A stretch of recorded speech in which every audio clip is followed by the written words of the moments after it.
The first time.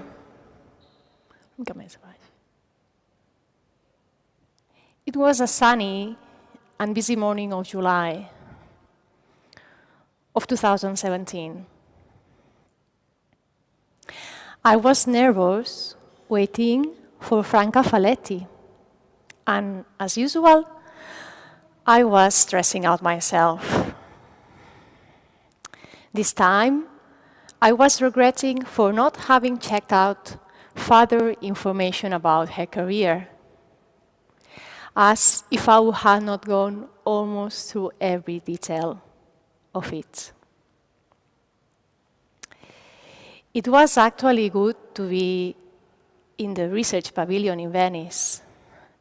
I felt that it gave me credibility in order to start a new project in a country where no one knew about my work.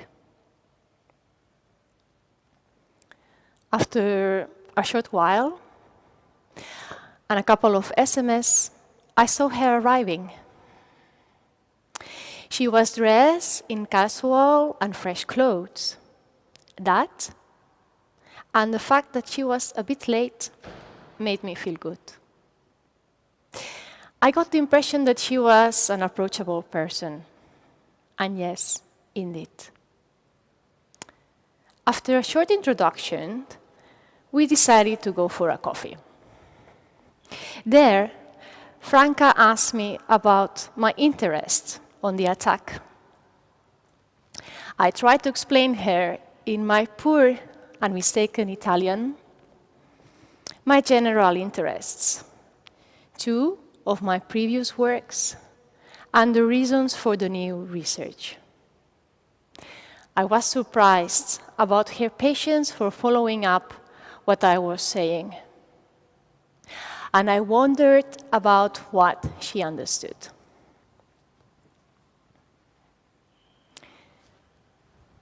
It seems that she did get something. We went inside the Galleria dell'Accademia after that bad coffee in the touristic bookshop. I like how we entered in. We sneaked in through the back door. Franca talked briefly to a female guard that was sitting there, to later call the secretary. After explaining to Francesca the motives of our visit, we went towards the rooms.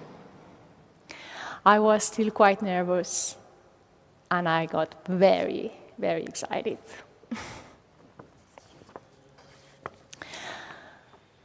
Actually, I was surprised by the fact that no memories came back from that first visit during the school trip in 1996. I remember much more the Uffizi Gallery.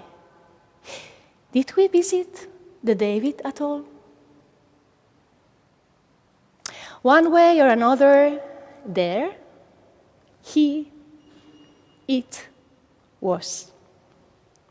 Surrounded by 100 of tourists that seemed more worried about a selfie than the masterpiece itself.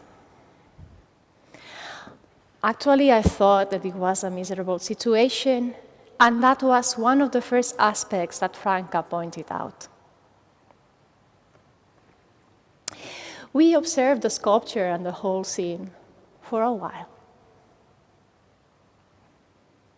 Then I thought it was a moment to start making questions.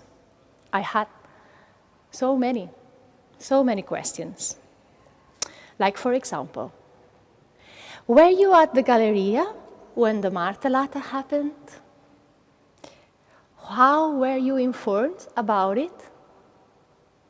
Can you recall the guard that was in the room that day? What happened immediately after Piero Cannata dealt the hammer blow? What went detached from the sculpture? How were the pieces collected? Was there any dust in the room? After I pronounced the first question, I got shocked. She, as the former director of the Galleria dell'Accademia, could not describe the details of that 14th of September 1991. She mentioned that was at her office when the martellata happened, but couldn't recall the guard or how the restorers did their primary job. I imagine that in her position there must have been many urgent questions to take care of all at once, like calling the police and then immediately contacting the restorers from the opificio delle pietre dure e lavoratori di restauro. But was she keeping meaningful information, as we just met? And furthermore, why did she refer to the attack as the accident?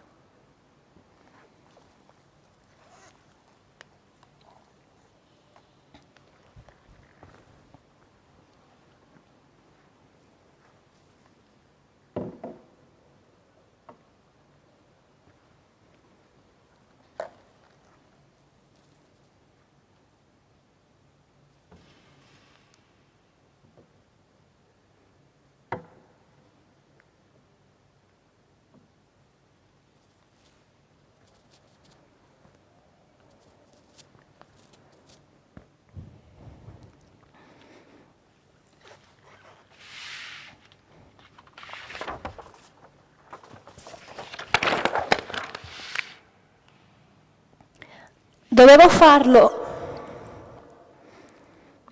farlo. È una storia di spiriti.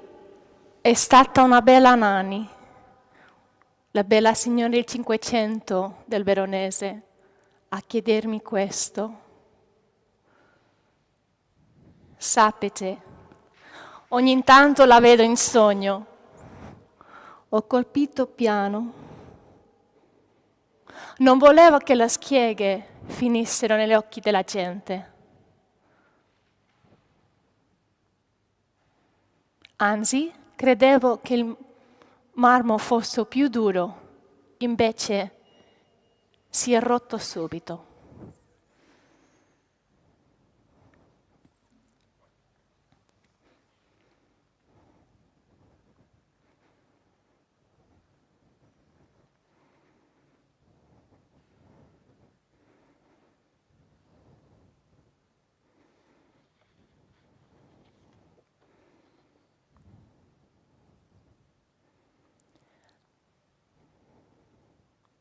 Questura di Firenze, Ufficio Controllo Territorio.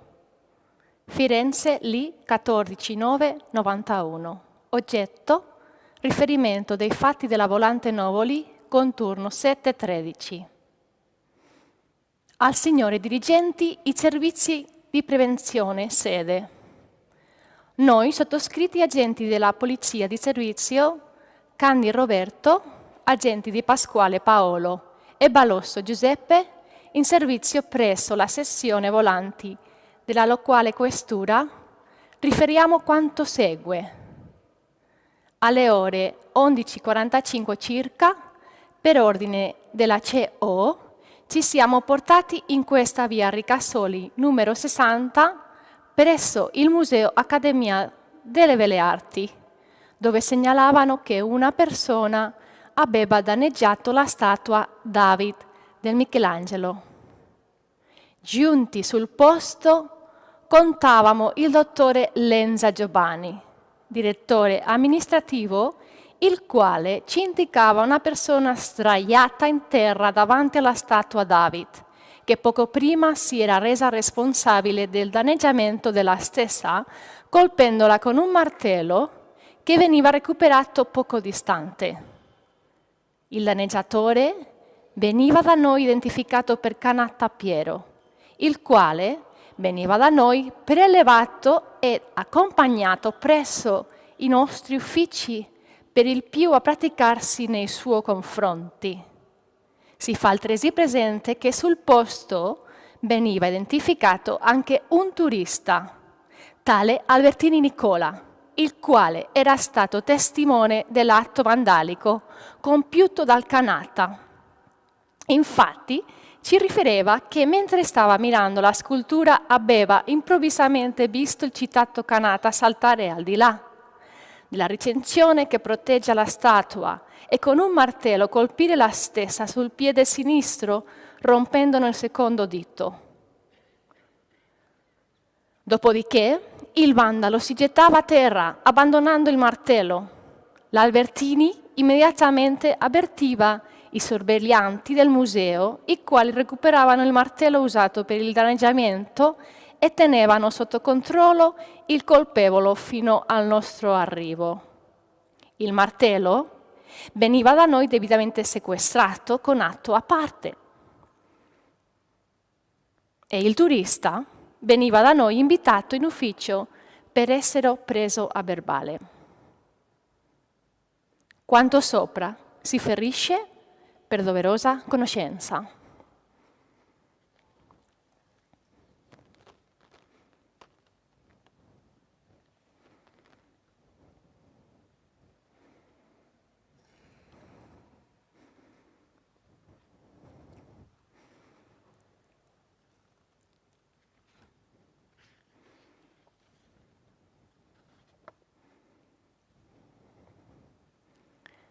Gabinetto regionale Polizia Scientifica, sezione sopralluoghi, numero Q2200-26472 di Prot.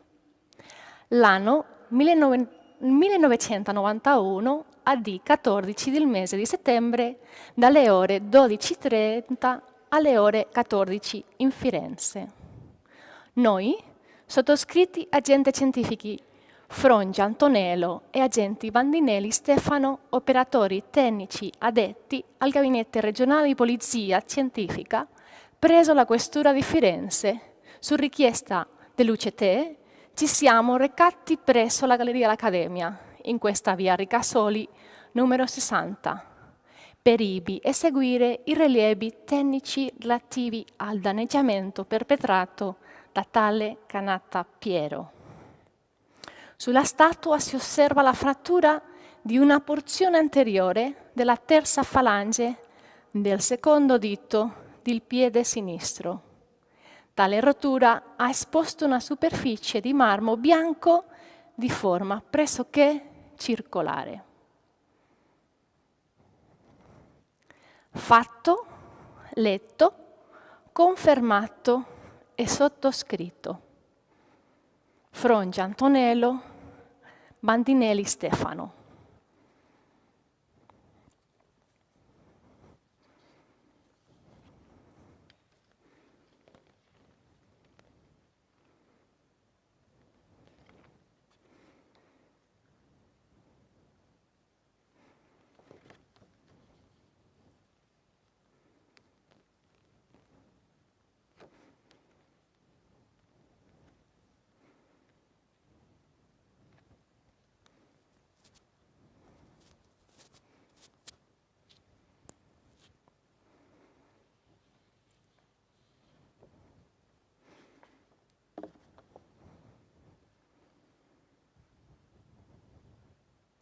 David di Michelangelo. Un restauro in punta di piedi. I frammenti recuperati sul posto erano 7. 3 di maggiori dimensioni, all'incirca quelle di una mandorla, e 4 che potremo paragonare a chicchi di caffè. Di questi ultimi, 2 apparentavano alla zona interna del dito e non risultavano attigui agli altri frammenti. Trattandosi inoltre di parti non lavorate, si è deciso di non riutilizzarli nella ricostituzione della parte danneggiata.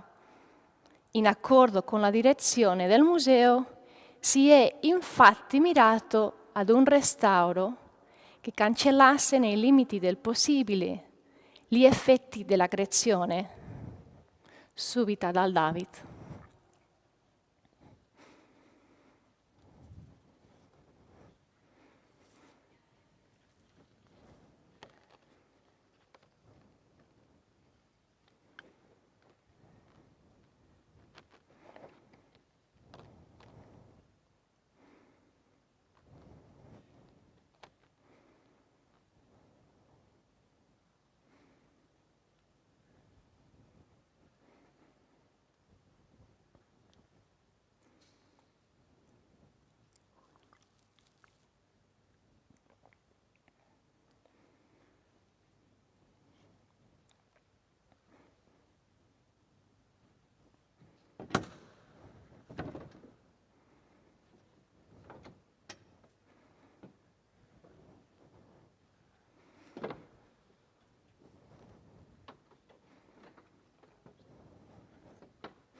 The mineralogical, petrographic, and physical characteristics of the marble by Fabio Frattini.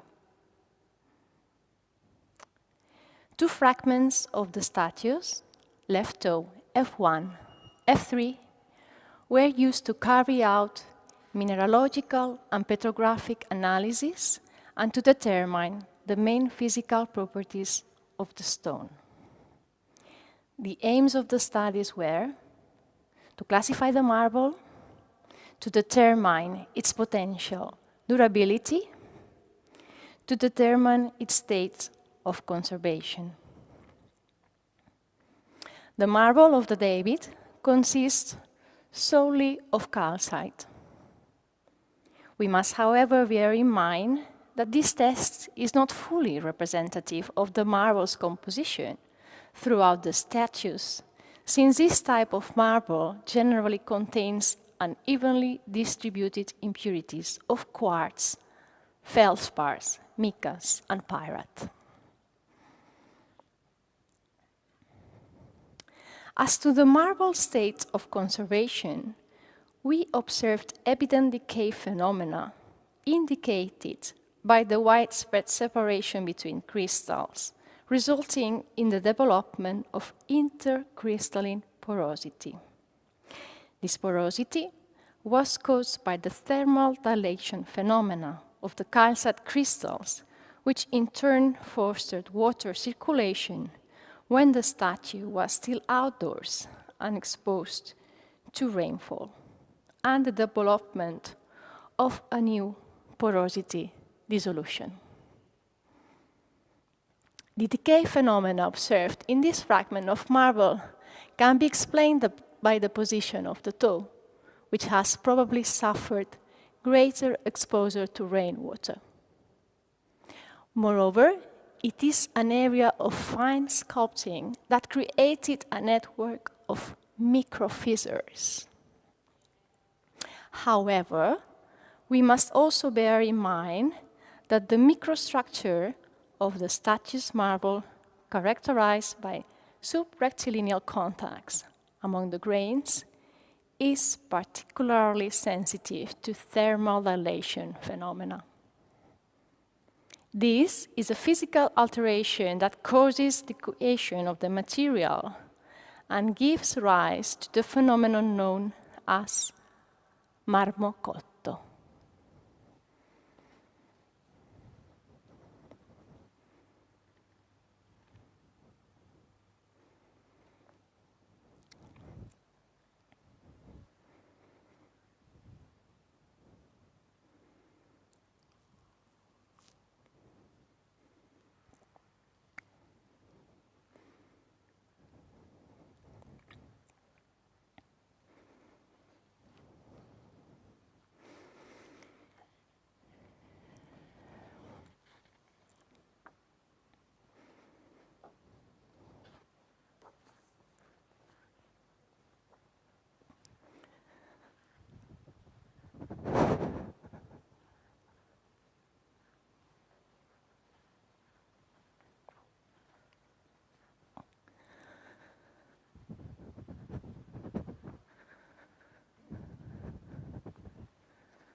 All right. All right, blinding light. All right, right. This light so bright.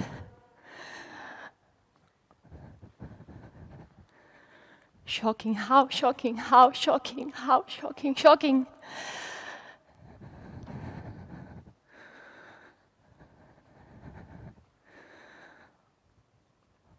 Bright, blinding light, blinding light, blinding light, spinning, spinning, spinning, spinning, we were spinning, spinning. Our orientations we lost. Spinning, our orientations we lost. Spinning. Cold, cold, cold, cold, cold.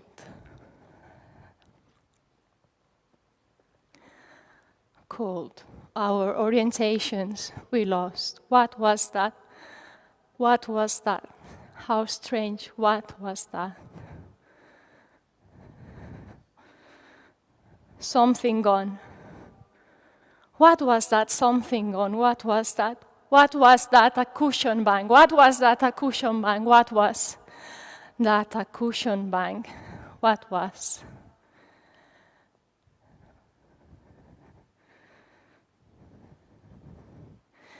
But when Michelangelo sculpted, vibrant, crystallized, they were. But that a cushion was.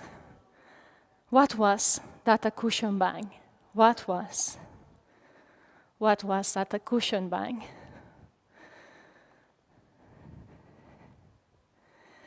The speed calmed, smoother with the time. The spiral movement turned. Later, days later, scientists we heard went to talk to director Faletti. They came. Into sugar we could have turned if the marmocotto they hadn't solved. Weathering had made that 300 years of rain we had. Ottaroli, Ottaroli, that little holes of the marble, Ottaroli, Ottaroli, the Taroli made that. But still, the rain we miss, this tickling feeling, this tickling feeling. The water running down, the water running down refreshed our crystals were. The water running down, the water running down, the water running down, refreshed the crystals were.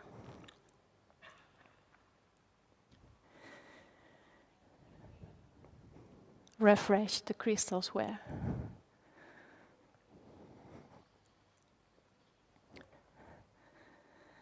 Now,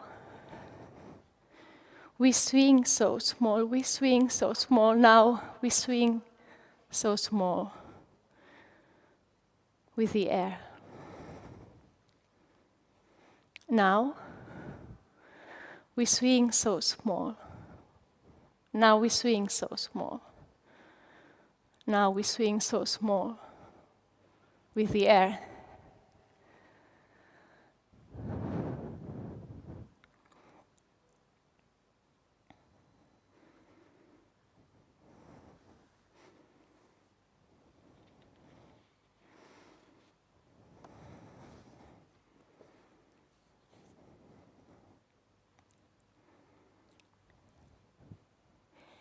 We have a long history, but are contemporary. Not being affected by the gravity is fucking hard. Most of the humans dream of being light, able to float and move as if nothing. But no, they do not really know what they mean. When something or someone moves near you, you, want it or not, are dragged by the air that this something or someone has displaced. Sometimes it's a simple swing, like a light breeze, but at moments it's like a real hurricane with gales that come and go in different directions. This is exactly what happens on the busiest days. So today, the last Sunday of the month. In just few minutes, I went from Sala de l'Orcagna to the hall of the 13th and 14th century painters. From the 13th century painters' hall to the bookstore. From the bookstore to the corridor. From the corridor to Galleria dei Prigioni. From the Galleria dei Prigioni to the Sala del Colosso. From the Sala del Colosso back to the bookshop. From the bookshop again to Galleria dei Prigioni. And from Galleria dei Prigioni to Tribuna del David. It seemed that I was about to get out from the Tribuna del David, but no, I was returned there. I was returned to the Tribuna del David.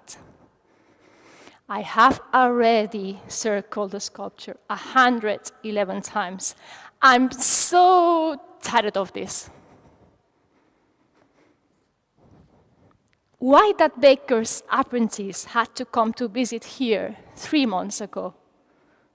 At least it could have been on a windy day.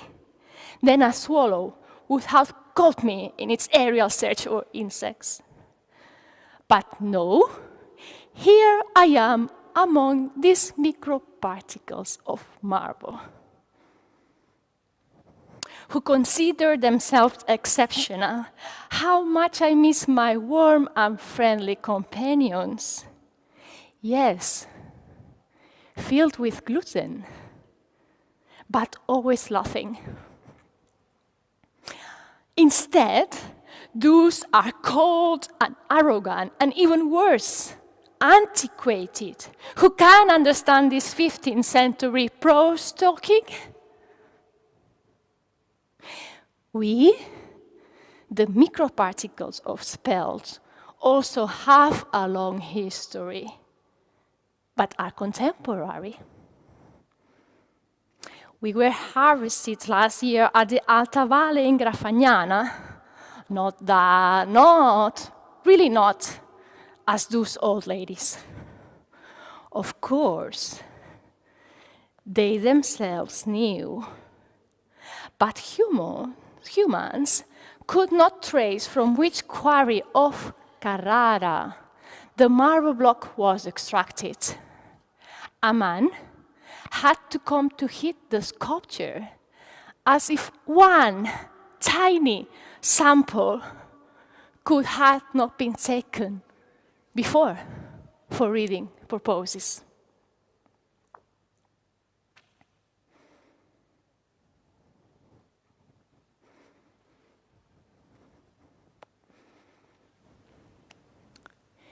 New Materialism of Dust by Jussi Parikka. Each particle of dust carries with it a unique vision of matter.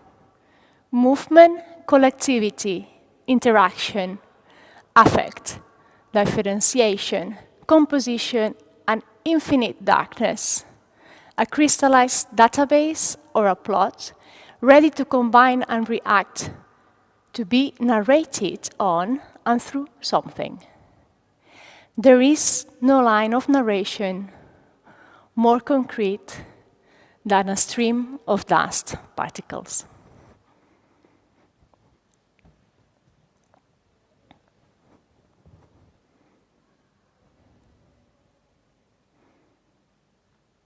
Gracias.